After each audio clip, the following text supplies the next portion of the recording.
শিবরাত্রি থেকে শুরু হবে ঐতিহ্যবাহী জল্পেশ ধামে মেলা।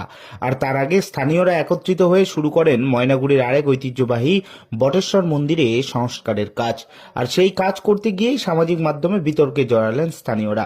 জানা গিয়েছে প্রায় 2300 সালেরও বেশি পুরনো বটেশ্বর মন্দির। অন্যান্য মন্দির সংস্কার করা হলেও ব্রাত্য থেকেছে এই বটেশ্বর।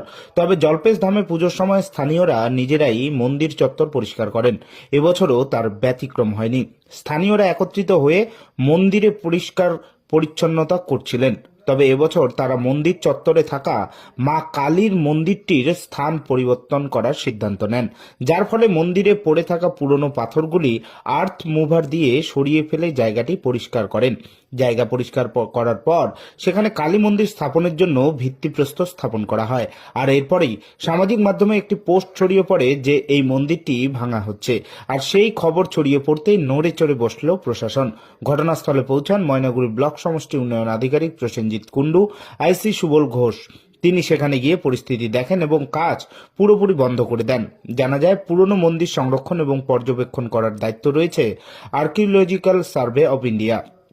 তাই তাদের তত্ত্বাবধানে থাকা মন্দিরে কোনো রকম কাজ করতে হলে তাদের অনুমতি প্রয়োজন। সেক্ষেত্রে এই মন্দির কাজের সময় স্থানীয়রা কোনো রকম অনুমতি নেয়নি বলেই জানা গিয়েছে। তাই ঘটনা সরজমিনে খতিয়ে দেখার পর কাজ বন্ধ করে দেন ময়নাগুড়ি থানার আইসি সুবল ঘোষ। না, ভাঙাভাঙির আমি এলাম এবং আমি সেটা ইনকোয়ারি করে দেখলামও যে হচ্ছে বটেশ্বরের মন্দির। এটা অনেক পুরনো মন্দির আছে, বহু বছরের পুরনো মন্দির আছে। এখানে বহুদিন থেকেই পুজো হয়।